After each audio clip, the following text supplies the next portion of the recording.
सिखाया जाता है। ए भाई, चूक मत करो। किसी से वैर थोड़ी है, द्वेष थोड़ी है। कोई संत यदि आपसे बात करता है तो आपके ऊपर कृपा नहीं, क्यों बात करेगा? क्या लेना है? आपको लगता है हमारे द्वारा कुछ चलता है, हम कुछ है? नहीं नहीं, भ्रम मत करिए, कोई भ्रम मत करिए। आपके लिए वो आपसे बात करते हैं, आपके कल्याण के लिए आपसे बात करते हैं, आपके कल्याण के लिए वो आपको डांटते हैं, आपके कल्याण के लिए आपको दुलार करते हैं। दोनों बातें समझ लीजिए। जो लाडली लाल में चित्त लगाए हुए हैं उनको कहीं किसी सुख की आकांक्षा नहीं। सच्चाई से समझ लीजिए, अगर वो सुख का कहीं खेल खेलते तुम्हें नजर आ रहे हैं, वो तुम्हारे लिए, तुम्हें दुलार कर रहे हैं, निकल चलो। तुम्हें डांट रहे हैं, निकल चलो। तुम्हें प्यार कर रहे हैं, निकल चलो। तुम्हारे मन को अपने प्यार में फांस करके श्री जी के चरणों में समर्पित कर देना, यही काम है। ये सब संतों का यही कार्य, तुम्हारे संसार के प्यार में फैले हुए मन को समेट कर अपनी वाणी, अपने प्यार के बल से उसे प्रियालाल के चरणों में समर्पित कर देना। पर आपके अंदर ये चाह हो जाएगी, तभी आप उस प्यार को समेटने में सहयोग दे पाएंगे। मुझे अब इस ब्रह्मा के रचे हुए माया से मुक्त होना है, पर आप तो इन खिलौनों में राजी हैं, और जब इन खिलौनों से मन को हटाने की बात कही जाती है तो आपको बुरा लगता है। आपसे जिसे कहा जाता है कि अब आप ऐसे रहिए, मनोचिन्हारो नाय, आपको लगता है कि हमारे संबंधों में प्रहार कर रहे हैं। तुम्हारे संबंध जितने हैं इनका प्रहार पहले हो चुका है काल के द्वारा, तुम इनको नहीं रोक पाओगे। काल पहले ही काट चुका है सारे संबंध। बस तुम संबंध का राग लेकर के यहां से जाओगे, दुर्गति हो जाएगी। और संबंध को प्रियालाल के चरणों में समर्पित करके जाओगे तो सदगति हो जाएगी, अनुराग हो जाएगा। जो आसक्ति संसार के संबंधों में है, वही आसक्ति जब संत महापुरुषों से हो जाती तो मोक्ष का खुला हुआ द्वार ये भगवान कपिल देव जी कहते हैं। आप अपना अधिकार अपने में मत रखिए, गुरुजनों को दे दीजिए। अब हमारे जीवन की बागडोर आपके हाथ में है, आप जिस दिशा में चाहें ले चलें। हमारा केवल आपकी आज्ञा पालन करना कर्तव्य। तो कह रहे कदापि चिन्मयादुपरि चेत स्पृहारोहणे, यदि तुम्हें इस चेतन अचेतन जगत से मुक्त होने की इच्छा जागृत हो गई है तो पहला, स्नेह का संबंध किसी से मत रखिए। स्नेह का संबंध केवल प्रियालाल से रखिए। वही स्नेह जो माता में, जो पिता में, जो भाई में, जो बंधु में, पत्नी में, पुत्र में, वही स्नेह प्रियालाल को चाहिए। आप और सब कुछ दो, भगवत प्राप्ति नहीं होगी। ये स्नेह दे दो तो भगवत प्राप्ति पक्की हो जाएगी। सबसे स्नेह करो श्यामा श्याम के संबंध से। हमारा स्नेह का संबंध श्यामा श्याम से, श्यामा श्याम के संबंध से स्नेह कोई फर्क नहीं पड़ेगा। पर आपको अभी ये कला नहीं आती है। आप जब तक एक बार समस्त संबंधों के स्नेह को बटोर कर प्रियालाल के चरणों में समर्पित नहीं कर देते, तब तक आपको लगेगा, वाणी से बोलोगे कि सब भगवत भाव से, लेकिन पूरा राग यही है, ये हमारे अमुक है, हमारे अमुक है। इसलिए इस रहस्य को समझो, पहले हटो, फिर जब वो राग अनुराग में बदल जाता है तो फिर पूरे विश्व से प्यार करो, कोई फर्क नहीं पड़ेगा। सब जीवन सुख प्रीति रीति निभात आपनी, क्योंकि रीति जानता है। हमारी रीति श्यामा श्याम के संबंध से ही सबको मानना। एकांत की रति विधान करो, शब्दों को समझिए। एकांत की रति विधान करो, अर्थात हमारे हृदय देश में केवल इष्ट और गुरुदेव के सिवा किसी से प्रीति नहीं। और बहुत इस बात से हम कमजोर हैं। कहीं न कहीं हम अपनी प्रीति, हमारा दोस्त है, हमारा मित्र है, हमारा रिश्ता है, हमारा संबंध है, तो श्री जी करुणा करके आपको लाई अपने संबंध पुष्ट करने के लिए। फिर भी आप अज्ञानवश उन्हीं संबंधों को पुष्ट कर दें जिससे आपकी दुर्गति हो जाए। जो आपके एक हिरण के बच्चा के संबंध ने एक जन्म नष्ट कर दिया, फिर और किसकी बात करें। इसलिए एकांतिकी रति विधान करो। एकांतिकी आपकी रति हो चुकी है, इसका परिचय आपके सामने भारी विपत्ति आई, मन केवल श्री जी में, भारी संपत्ति सुख संपदा केवल श्री जी में मन, यह एकांतिकी रति है, उसको कोई विचलित नहीं कर सकता। जहां विषयी जन रहते हैं, विषयी जन संभाषण करते हैं, उस स्थान में, उस भीड़ में, उन लोगों के बीच में अरुचि हो जाना। रतिम मदन मोहने विदधताम तदेकांतिकीम। एकांतिकी भक्ति, विरति, जन समुदाय, प्रपंच भाषण करने वाले, इनसे संबंध है। ना संतु जनतापने प्रतिवसंतु वृंदावने। जनता अर्थात केवल विषय प्रपंच की वार्ता करने वाले, तापने हृदय में ताप पैदा हो उनके संग नहीं, मुझे संग नहीं, कोई भी हो, प्रिया प्रीतम से तुम्हें मतलब नहीं, उनकी चर्चा से मतलब नहीं, उनके संबंध से मतलब नहीं, तो हमारा आपसे क्या संबंध। देखो, जगत के संबंध प्रियता दिखा करके भोग सामग्री दे सकते हैं, धन दे सकते हैं, व्यवस्था दे सकते हैं, पर प्रियालाल की प्रीति नहीं। पूज्य श्री रघुनाथ दास गोस्वामी जी जब अपने गृह का त्याग करके महाप्रभु चैतन्य देव की शरण में गए, तो 2-3 दिन जो महाप्रभु को भिक्षा आती थी उसी से महाप्रभु दे देते। उनको लगा कि नहीं, जीवन जब महाप्रभु को समर्पित है तो हमको जीने का ढंग सीखना चाहिए, कैसे हम विरक्त होकर के जिए। इतने में घर से भेजे हुए बहुत से सेवक, रुपया, सामग्री, रसोईया सब आ गया, क्योंकि बहुत बड़े धनी थे उनके पिताजी, और पिता के भाई दोनों के बीच में एक लाडले पुत्र थे, पूज्य श्री रघुनाथ दास गोस्वामी, जिनकी समाधि राधा कुंड में विराजमान है। अब सुंदर सुंदर पकवान, भोग सामग्री घर के भेजे हुए रसोइये सब बनाते, प्रभु को भोग लगता, महाप्रभु चैतन्य देव को। और फिर विचार किया, क्या ये माता पिता के द्वारा दी हुई सुविधा वैराग्य में कलंक नहीं है। मेरा जीवन प्रभु के लिए, क्या मैं प्रभु आश्रित नहीं जी सकता। जब विरक्त हो गया तो माता पिता के द्वारा दी हुई भोग सामग्री से जीना निषेध है। प्रवृत्ति और निवृत्ति 2 मार्ग है। प्रवृत्ति मार्ग में स्वयं अधिकार हो जाता है पुत्र और पुत्री का माता पिता की संपत्ति पर, निवृत्ति मार्ग में नहीं, स्वीकृत नहीं है। निवृत्ति मार्ग में स्वीकृत नहीं। जिसने इस स्वीकृति को स्वीकार किया वो कच्चा ही बना रहता है पूरे जीवन, पक्का वो कच्चा बना रहता है। ये दृढ़ बात समझ लीजिए। आज तक इतिहास है विरक्तों का। निवृत्ति मार्ग पर अगर वैराग्य ले लिया तो माता पिता के द्वारा उसका भरण पोषण कभी नहीं हुआ। आप पढ़ करके देख लीजिए, चाहे कोई भी हो, किसी भी मार्ग का। जब रत्नावती जी ने, उनके लिए चिट्ठी आई, पुत्र ने भेजा कि पिता ने सभा में मुंडी का पुत्र कह के कहा, मतलब सन्यासिनी का पुत्र कह के, माता हमारी इस नाम की रक्षा करना।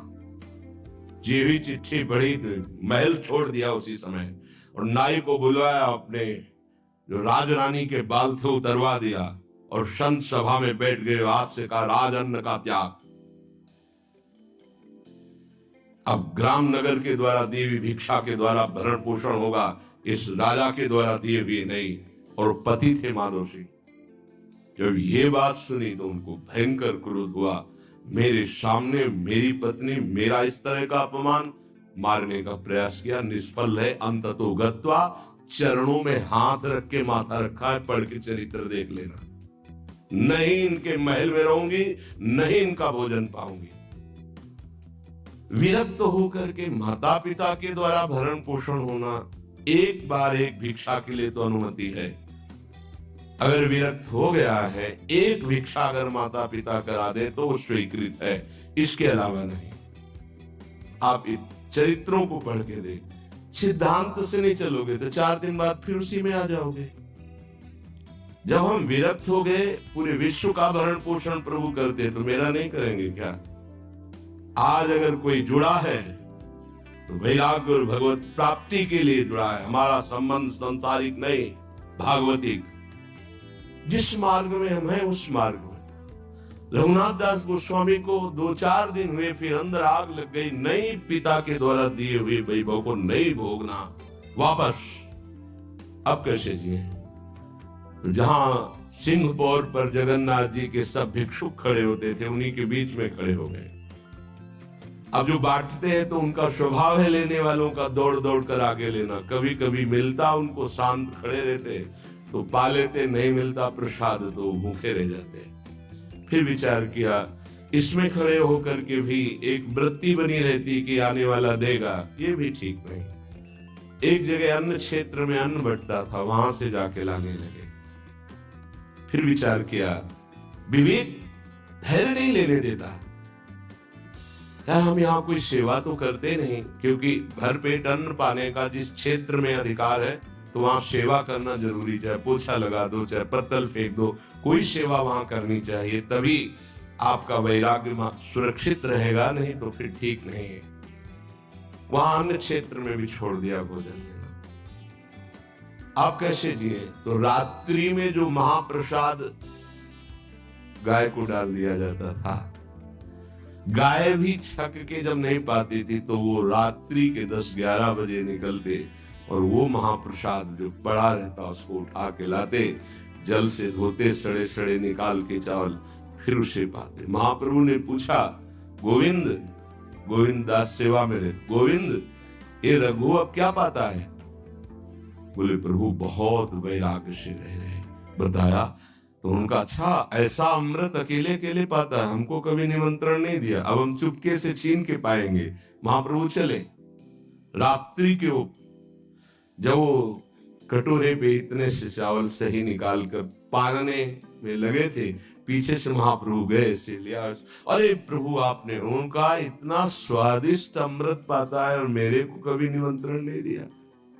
निहाल उनके लिए आया, सोवत हो रसना रटे राधा कृष्ण सुनाम। वो जब सोते थे तो उनकी जबान से राधा कृष्ण राधा कृष्ण राधा कृष्ण। ये इस मार्ग के पथिक। निवृत्ति मार्ग और प्रवृत्ति मार्ग में अंतर है, आप लोग इस बात को समझें। निवृत्ति मार्ग श्री जी के भरोसे का है, आप विश्वास कीजिए। जब इष्ट के भरोसे में है तो जिनकी पलक झपकते अनंत ब्रह्मांड रचना हो जाती है, उनके लिए कोई ये बड़ी बात हो गई क्या? ये कोई बड़ी बात है उनके लिए? हम उनका भरोसा त्याग करके निवृत्ति मार्ग के हो करके और परिवार के द्वारा भरण पोषण हमारा हो, भाई ये तो नहीं समझ में आता। भरोसो दृढ़ इन चरणन की। निवृत्ति मार्ग तो निवृत्ति मार्ग, प्रवृत्ति मार्ग तो प्रवृत्ति मार्ग। प्रवृत्ति निवृत्ति, निवृत्ति में प्रवृत्ति, बहुत समझकर संभल कर चलना पड़ेगा। जो मार्ग भगवान ने बनाया उसके अनुसार। तो कह रहे न संत जनता, तुम्हारा व्यवहार जनता से नहीं होना चाहिए, होना चाहिए व्यवहार शून्य व्यवहार है। ध्यान रखना, दसों हजार लोगों के दर्शन होते हैं, एक का भी परिचय नहीं है। हजारों लोगों से संभाषण है, एक भी हमारा मित्र नहीं है कि ये हमारा है, तुम लोग इसके साक्षी हो। ये हमारा बंदा है, एक भी नहीं। साफ श्री जी के हो, श्री जी से संबंध है, मैं सिर्फ एक नौकर हूं। श्री जी की बात आपको बता देता हूं, आपकी बात श्री जी को बता देता हूं। हमारे श्री जी इसके सिवा कोई नहीं। एकांत की गति, जनता से संबंध रहित, श्री जी के संबंध से सब जीवन सो प्रीति। श्री वृंदावन में वह चिदानंद रस को प्राप्त होता है। यह है रहने। वृंदावन इह विधि बसे तज के सब अभिमान, तृणते नीचो आपको जाने सुई जान। ये समझ जाओ किस बात का आश्रय लिए हो। जिनको ब्रह्मांड रचने में सेकेंड नहीं लगा है, वो हमारी प्रियाजू के अधीन है। हमको कुछ अपनी व्यवस्था के विषय में सोचना, मानो शरणागति के विषय में आपको अविश्वास, कलंक है ये बात। हे, बिल्कुल भरोसे पे हो जाओ, फिर सामने देखो क्या होता है। बिल्कुल भरोसे पे हो जाओ। गुरुजनों ने कभी भी अन्य आश्रय नहीं होने दिया, कभी भी अन्य जगह जगह बचाते। वो जानते हैं कि अन्य आश्रय, धन का आश्रय, वस्तु का आश्रय, व्यक्ति का आश्रय। ये तुमसे सच्ची बताते हैं, गुरुजनों की कुछ बातें बाद में समझ में आती, पहले समझ में नहीं आती।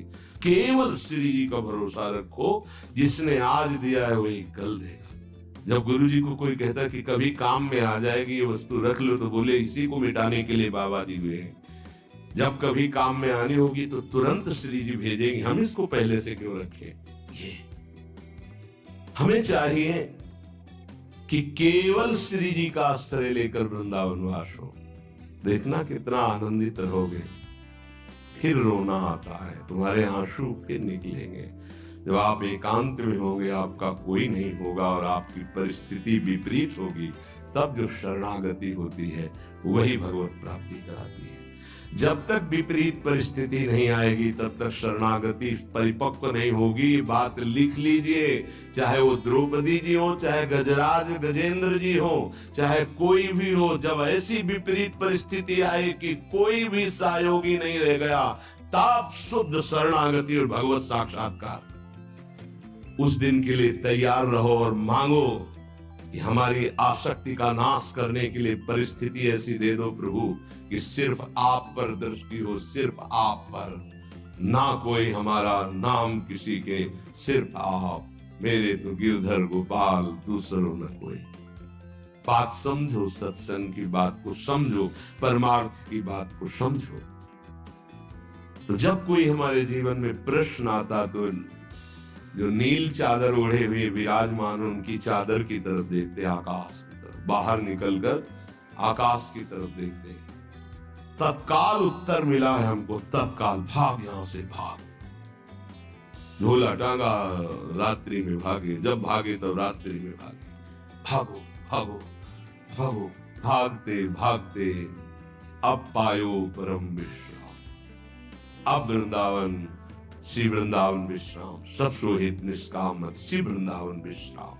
हे, भागते रहो, संबंधों से भागते रहो, आश्रयों से भागते रहो। एक आश्रय केवल हरि गुरु का, बस एक विश्राम स्थल। जैसे आप रखो, जैसे आप रखो, हम उसी में राजी हैं। समस्त प्राणियों को वृंदावन के नमस्कार बुद्धि से देखो। देखो यहाँ की रहनी, वृंदावन ये विधि बसे तज के सब अभिमान, तृणते नीचो आपको जाने सोई जान।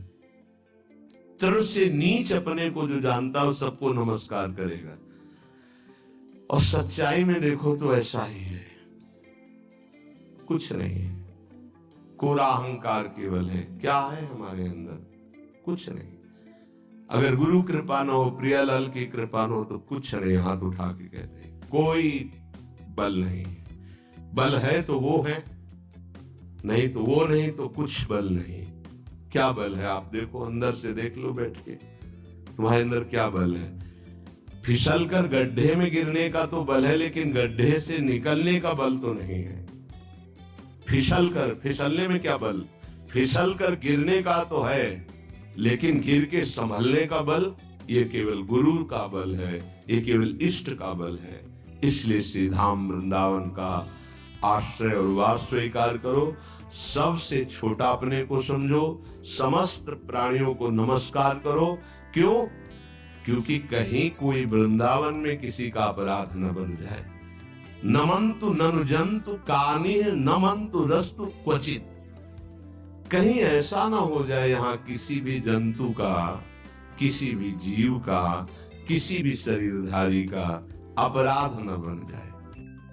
अगर वृंदावन में कोई अपराध ना बनने पावे और सबको हम नमस्कार करके रहे और श्री जी का केवल भरोसा रहे, तो आप चमत्कार देख लेंगे, अध्यात्म आपके अंदर प्रकाशित हो जाएगा। जैसे जैसे अध्यात्म प्रकाशित होता है वैसे वैसे शांत होता चला जाता है, मन शांत होता चला जाता है, कोई वासना हृदय में नहीं रहती। पूज्यपाद श्री उड़िया बाबा जी महाराज से प्रश्न किया, पीछे वर्णन किया गया था कि बड़े बड़े महापुरुषों की ये लोग निंदा क्यों करने लगते हैं, क्यों द्वेष करने लगते हैं? वो तो किसी से द्वेष नहीं करते।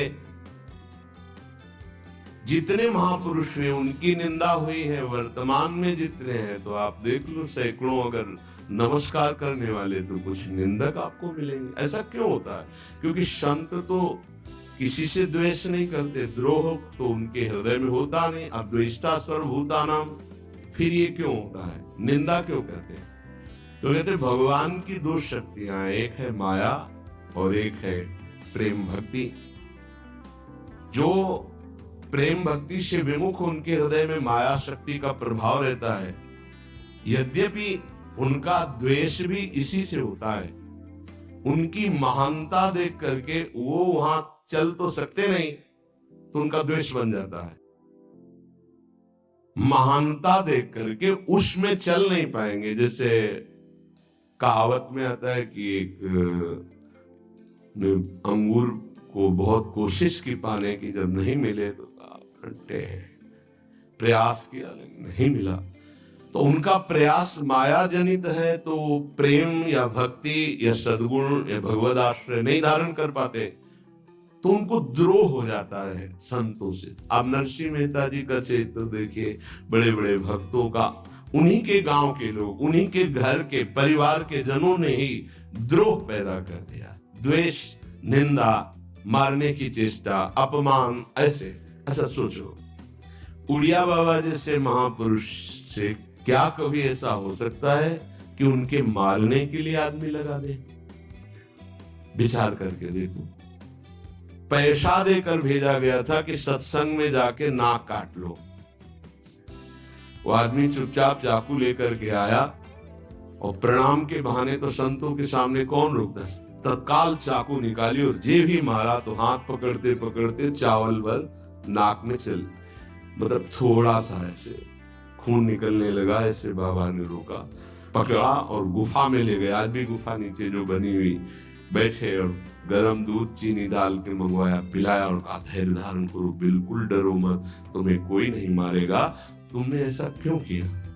वो रो पड़ा संत कृपा देख के और कहा बाबा मुझे इतने 1000 रुपए देने की बात कही गई थी कि बाबा मैं गरीब आदमी हूँ, पैसे के लोभ से बुद्धि मारी गई। उन्होंने कहा बस तुम ऐसे नाक में चाकू मार देना।